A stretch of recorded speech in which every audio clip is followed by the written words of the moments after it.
¿Qué es el desarrollo de la perspectiva teórica? El desarrollo de la perspectiva teórica es un proceso y un producto. Un proceso de inmersión del conocimiento existente y disponible que puede estar relacionado con el enfoque del problema y un producto, marco teórico, que, a su vez, es parte de un producto más grande. El informe de investigación, Yedigiz y Weinbach, 2005. En este sentido, después de plantear el problema del estudio, es decir, cuando ya hay objetivos y preguntas de investigación, y cuando también se evaluó su relevancia y viabilidad, el siguiente paso es apoyar el estudio teóricamente. Hernández Sampieri y Méndez, 2009, lo que va a ser llamado el desarrollo de la perspectiva teórica. Esto implica exponer y analizar teorías, conceptualizaciones, investigaciones previas e historia en general, que se consideran válidas para el encuadre correcto del estudio. Rojas, 2002. Asimismo, es importante aclarar que el marco teórico no es igual a teoría. Por tanto, no todos los estudios que incluyen un marco teórico tienen que fundamentarse en una teoría. La perspectiva teórica proporciona una visión de dónde se sitúa el planteamiento propuesto dentro del campo de conocimiento en el cual se moverá. En términos de Mertens 2005, quien señala cómo encaja la investigación en el panorama, Big Picture, de lo que se conoce sobre un tema o tópico estudiado. Asimismo, puede proporcionar ideas nuevas y es útil para compartir los descubrimientos recientes de otros investigadores. También es importante especificar que, el marco teórico no es igual a la teoría, por lo tanto, no todos los estudios que incluyen un marco teórico deben basarse en una teoría. La perspectiva teórica proporciona una visión del lugar donde el enfoque propuesto está en el campo del conocimiento en el que se moverá.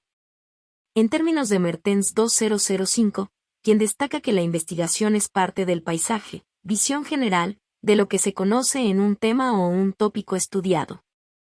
También puede proporcionar nuevas ideas y es útil para compartir descubrimientos recientes de otros investigadores. ¿Cuáles son las funciones del desarrollo de la perspectiva teórica? La perspectiva teórica cumple diversas funciones dentro de una investigación. Entre las principales se destacan las siguientes 7. 1. Ayuda a prevenir errores que se han cometido en otras investigaciones. 2. Orienta sobre cómo habrá de realizarse el estudio. En efecto, al acudir a los antecedentes puede darse cuenta de cómo se ha tratado un problema específico de investigación. ¿Qué clases de estudios se han efectuado? ¿Con qué tipo de participantes? ¿Cómo se han recolectado los datos? ¿En qué lugares se han llevado a cabo? ¿Qué diseños se han utilizado? Aún en el caso de que se desechen los estudios previos, estos orientarán sobre lo que se quiere y lo que no se quiere para la investigación. 3. Amplía el horizonte del estudio o guía al investigador para que se centre en su problema y evite desviaciones del planteamiento original. 4. Documenta la necesidad de realizar el estudio. 5. Conduce al establecimiento de hipótesis o afirmaciones que más tarde habrán de someterse a prueba en la realidad, o ayuda a no establecerlas por razones bien fundamentadas. 6. Inspira nuevas líneas y áreas de investigación. Yuren Camarena, 2000. 7. Provee de un marco de referencia para interpretar los resultados del estudio. Aunque puede no estarse de acuerdo con dicho marco o no utilizarse para explicar los resultados, es un punto de referencia. ¿Qué etapas comprende el desarrollo de la perspectiva teórica? Tal desarrollo usualmente comprende 2 etapas. La revisión analítica de la literatura correspondiente. La construcción del marco teórico, lo que puede implicar la adopción de una teoría. ¿En qué consiste la revisión de la literatura? Cabe señalar que, la revisión de la literatura implica la detección, consulta y obtención de la bibliografía, referencias, y otros materiales útiles para los fines del estudio, donde la información relevante y necesaria debe extraerse y recopilarse para enmarcar el problema de la investigación. Esta revisión debe ser selectiva, porque cada año en varias partes del mundo, miles de artículos se publican en sitios académicos, periódicos, libros y otros tipos de documentos en varias áreas de conocimiento. Por lo tanto, si, durante el examen de la literatura, encuentra que en el campo de interés hay 5.000 referencias posibles. Es obvio que solo se necesita lo más importante y más reciente y que también estén directamente relacionados con el enfoque de la investigación sobre problemas con que se trabaja. A veces, se examinan las referencias de estudios cuantitativos y cualitativos, independientemente del enfoque utilizado, porque están estrechamente relacionadas con los objetivos y las interrogantes de investigación. A continuación, se comentan los pasos que usualmente se siguen para revisar la literatura. Este es el momento adecuado para suscribirse a mi blog para ser notificado cuando suba nuevos artículos como este. Inicio de la revisión de la literatura. En este orden de ideas, la revisión de la literatura se puede comenzar directamente con la recopilación de referencias o fuentes principales, una situación que ocurre cuando el investigador conoce su ubicación, en una filmoteca o en bancos de información. Sin embargo, es raro que esto suceda, especialmente en lugares donde hay un pequeño número de centros bibliográficos, pocas revistas y libros académicos. En consecuencia, es aconsejable comenzar el examen de la literatura consultando a uno o más especialistas en el campo, ciertos maestros, por ejemplo, y la investigación, a través de Internet, de fuentes primarias en centros de información o medios y sistemas de referencias y bases de datos. Para hacerlo, es necesario elegir palabras clave, descriptores o términos de investigación, que deberían ser diferentes del problema del estudio y extraer de la idea o sujeto y el enfoque del problema de enfoque. Este último requiere lecturas preliminares para perfeccionar y terminar. Los expertos también pueden ayudar a seleccionar estas palabras. Si los términos están vagos y generales, se obtendrá una cita con muchas referencias e información que no es relevante para el enfoque. En este sentido, las bases de referencia actúan como desencadenantes o mecanismos de búsqueda, Google, Yahoo, ICFOD, etc.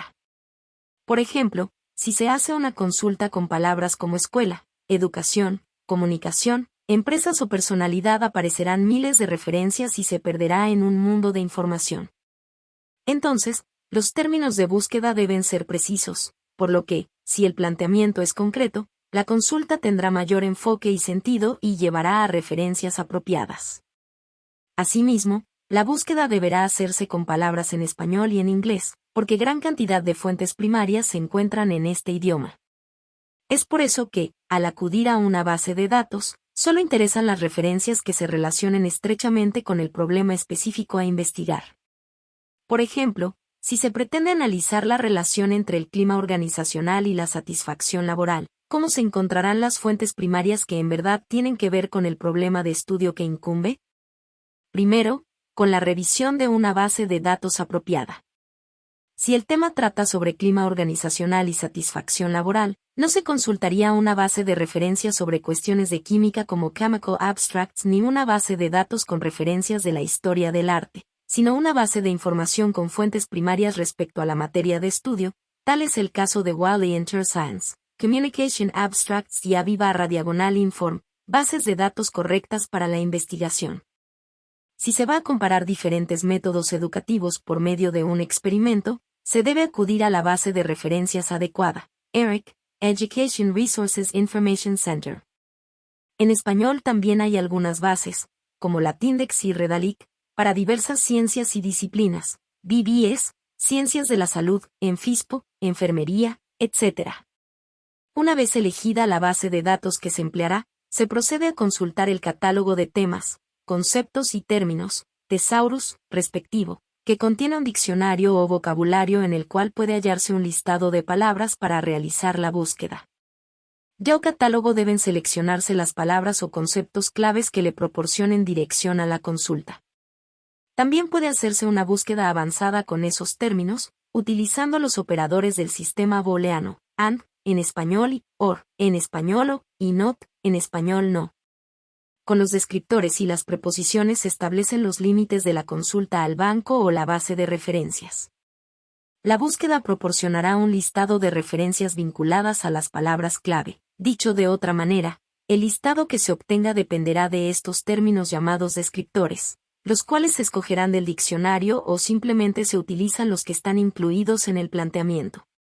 Por ejemplo, si el interés se centra en procedimientos quirúrgicos para el cáncer de próstata en ancianos y va a revisarse en la base de referencias Medline-1997-2008, para medicina, Si se seleccionan las palabras o descriptores cáncer próstata, el resultado de la consulta será una lista de todas las referencias bibliográficas que estén en tal base y que se relacionen con dichos términos. Enfermedad.